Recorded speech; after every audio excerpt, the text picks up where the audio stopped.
Yung mahalaga sa buhay ni Pedro Calungsod, kung ating pagnilay-nilayan una, yun nga, sa kabataan niya, no? Talagang naisip niya sa sumama na sa isang pare, no? Kay San Vitores na pumunta ng Marianas Island. Dahil nga ngayong taon ay Year of Faith, no? Mahalaga yung isang importanteng leksyon.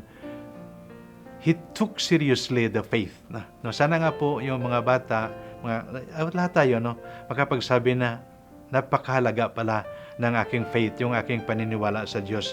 At yung pag-alay niya ng kanyang buhay, blessing the Lord. No? Pero siguro, ika nga sa dimension ng kanyang pagka-Kristiyano, ito yung pinakamalaga.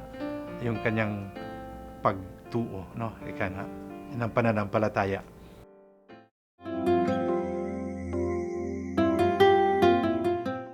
Sa inyo pong ating mga kapatid, inanyayahan ko po kayo, una, pasalamat tayo sa Panginoon, binigyan tayo ng bagong santo, San Pedro Calungsod.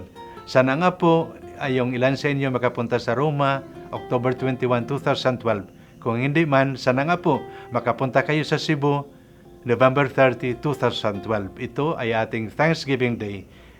Sa inyong lahat, sabay-sabay tayo magpasalamat sa Diyos. Sana nga po pagpalain kayo ng Panginoon sa pamamagitan ng panalangin ni San Pedro Calungsod.